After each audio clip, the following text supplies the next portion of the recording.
ბათუმის საქალაქო სასამართლოში ბათუმელებისა და ნეტგაზეთის დამფუძნებლის მზია მაღლობელის საქმის არსებითი განხილვა გაიმართა. საქმე სანქცირებული მოსამართლე ნინო სახელაშვილი განიხილავს. სხდომის მიმდინარეობისას დაკითხეს ბრალდების მხარის მოწმეები, პოლიციელი თამარ კერესელიძე და აჭარის პოლიციის დეპარტამენტის საგამოძიებო სამმართველოს უფროსი ბერდია ფერაძე. თამარ კერესელიძემ შეადგინა ამაღლობელის დაკავების ოქმი და გაჩხრიკა ის, ხოლო ფერაძემ მედია მენეჯერი პირადად დააკავა. სხდომაზე თამარ კერესელიძემ თქვა, რომ ამაღლობელი გაჩხრიკა და შეადგინა დაკავების ოქმი, რადგან ის ქალბატონი იყო. მისივე თქმით, ის ამაღლობელის დაკავების დროს არ მსახურობდა. კერესელიძემ ასევე თქვა ისიც, რომ მედია მენეჯერს ხელბორკილები მან დაადო. მან უპასუხა მზიას მიერ პროცესზე დასმულ კითხვას, ვინ მისცა მან ხელბორკილების გამოყენების ბრძანება.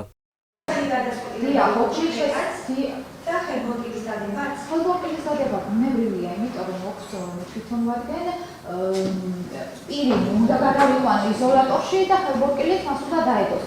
ეს რა თქმა უნდა არის სავალდებულო ზოგ შემთხვევაში, ეს პოლიცია თავისი დისკრეციიდან გამომდინარე იყენებს ამ შემთხვევას, თუმცა ვინაიდან ბადრაგირების პროცესი უნდა დაწყებულიყო, ხელბორკილი აუცილებელია ამ დროს ბრალდების პროცესში. ის შემოგწერა ხელბორკილი და დავადო. ერთ-ერთმა ბადრაგმა მოიტანა, იმიტომ რომ მე პირადად არ მქონდა და საიდან მოიტანა, ეგ არ ვიცი. ორი ბადრაგის ორი თანამშრომელი იყო, კონკრეტულად ვერ ვიხსენებ, რომ ამ ორიდან რომელი გადაწყვეტილება იყო, არავის გამოგზავნებია თვითონ ოთახში შემოვიდება ხდება არასოდეს რომ დაკავებულს ხელბორკილი დაედოს, ამის ბრძანების გაცემას თუნდაც სიჩქარეების უმეტეს წერილობით არ ითვალისწინებს ჩვენი საქმიანობა. ხელბორკილი წინ დამაგეთ თუ უკან. ხო იცით რომ არ ტყუივა, თქვენ ძალიან კარგად გახსოვთ, რომ უკან დაგაგებთ და გოგონას ბადრაგის თანამშრომელია. გოგონას ბადრაგის თანამშრომელი და უფრო მეტიც. ყველა იმ მოქმედებისაც, რაც შემდგომ საჭირო იყო, თქვენ ხელბორკილი მოგცნით. ხელის მოწერისა და საპირფარეში გასვლისა და წლის დალევისა. ხელბორკილს არ შეუძლია ხელი გამოვება შემის საქართველოში აღარ გასულა. თქვენ როცა ჩემოთახში შემოხვედით, ეგრევე გაგიყვანეს თანამშრომლება ორმა მარტესკიდით გოგონა საპირფარეში, რომელიც ჩემი კაბინეტის წინ არის. ჩემი კაბინეტის წინ არის საპირფარეში. იდეებზე დერეთანში ან ფასოთახში ვიდეო თვალით არა. არა თუ არის.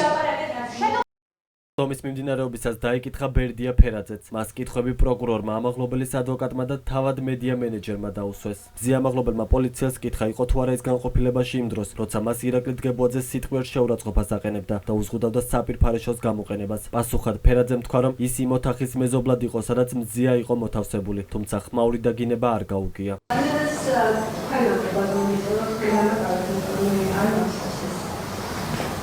წინასწარი დაკავების საკანში გადაყვანამდე ჩემს პირადი საფრთხეებაზე ვინმე პასუხისმგებელი. დაკავების დრო, როცა ვიყავი სამმართველოს შენობაში. დამთავრებული და ექსპერიმენტი ვისთანადაც მენეჯერი. ვისთანადაც ჩამოთავრეთ ორი მართლობის გოგონა, პოლიციის ოფიცერი, გენერალ-სილაძე, მე და გიორგი ჭალა. და ეს მართლიცო. ბატონო? ეს მართლიცო. თქვენ იყავთ თუ არა პასუხისმგებელი? როგორ დამთავრებული?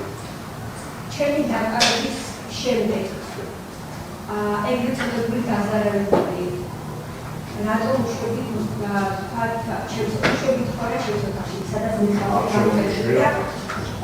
არ შემომიშვია არც ერთად.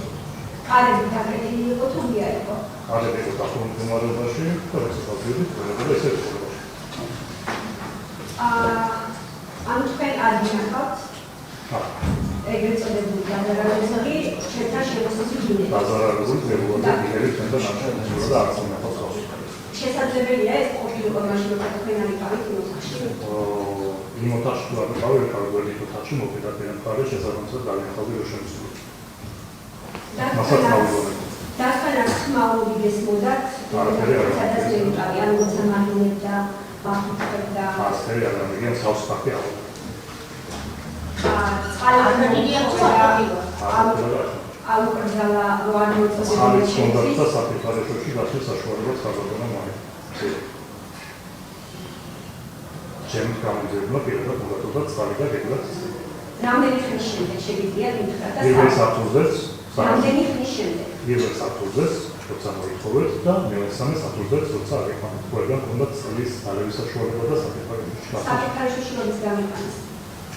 მე კონკრეტულად არ ვიცი, მაგრამ როგორც მიხდეს გადაცემით პირველ საფუძვლებს და მესამე საფუძვლებს. დროის ხოზების პროდუქტი გავარდა. კავტომიზია შეფასებებს შემდეგ ეტაპზე მოახდინეთ. სისხლის სამართლის საქმეზე მზია მაღლობელს პოლიციელზე თავდასხმას ედავებიან. მან 11 იანვარს ღამეს მეორედ დაკავებამდე ბათუმის პოლიციის უფროს ირაკლი დგებუაძეს სახეში ხელი გაარტყა. მიუხედავად პოლიციელისთვის ცილის გაწმისა, უფლებადამცველები ამბობენ, რომ ამაღლობელის ქმედება არ შეიძლება პოლიციელზე თავდასხმად ჩაითვალოს. ჩვენებაში ირაკლი დგებუაძე ამბობს, რომ დარტყმის შედეგად გაუწითლდა ლოყა და განიცადა ტკივილი. სასამართლოს ხდომაზე მოწმის მიმართ ბრალმდებელის ერთ-ერთი კითხვა სწორედ დგებუაძის მდგომარეობის შესახებ იყო. Დასაკავებული დგებუაძე იცნობდა თუ არა გალობებულ ამოქმედებას ამასთან დაკავშირებით ყოფილი ინფორმაცია. როგორც ვიცი, აქცენტი გამოსვლაზე როგორც ჩამწრებს ნომინალურად. მასზე განხორციელებული ფიზიკური ძალადობის შემდეგ ამ მდგომარეობაში იყო დასაკავებული. დასაკავებული? კი, ამ მდგომარეობაში. დასაკავებული გამშვიდობი ნახევარდღე სამსუთლოში შეიძლება იყო კაპიტალური არცოდა რატომ ის გამოდარაფები და რა სახეზე არ ემშნებოდა სისტემა. მარჯვენა ლოყაზე და ამაღლობელის უფლებადამცველების თქმით, მოწმების დაკითხვისას დადასტურდა, რომ მზია ამაღლობელის უფლებები დაირღვა. პირველი მოწმე ბატონი ბერდია, რომელიც დაიკითხა, მან უშუალოდ პირადად მოახდინა დაკავება, თუმცა რატომღაც მან არ შეავსო თავისი თოქმი, რაც პროცესუალური დარღვევა იყო, ასევე ამ ადამიანმა აღიარეს, მოუხდათ მოწმეებს იმისი აღიარება, რომ დაკავების პერიოდში დაიღო ქალბატონ მზიას დაცვის უფლება. ეს ადამიანები ძალიან დიდი ხანია მუშაობენ ამ პოლიციის დაწესებულ პოლიციის დეპარტამენტში, თუმცა იმასაც ვერ ამბობენ, არის თუ არა შიდა ტერიტორიაზე დამონტაჟებული ვიდეო კამერები. და ბატონმა ბერდიამ როგორც თვითონ თქვა ფაქტობრივად არაფერში მიუღია მონაწილეობა გარდა იმისა რომ მან ფაქტობრივად დააკავა ქალბატონი მზია თუმცა ფაქტობრივი დამკავებლის ინსტიტუტსაც საერთოდ არ იცნობს სისხლის სამართლის საპროცესო კოდექსი ვინც აკავებს პირს მანვე უნდა შეავსოს ოქმი დაკავების მზია ამაღლობელი, რომელიც 11 იანვარს ღამეს აქციის დროს ორჯერ დააკავეს პროტესტის ნიშნად 38 დღეს შიმშილობდა. საერთაშორისო და ადგილობრივი უფლებადამცველების, პოლიტიკოსებისა და კოლეგების შეფასებით ამაღლობელი პოლიტპატიმარია და ის დაუყოვნებლივ უნდა გათავისუფლდეს. ამაღლობელის საქმეზე შემდეგი სასამართლოს ხდომა 7 აპრილს დაინიშნა.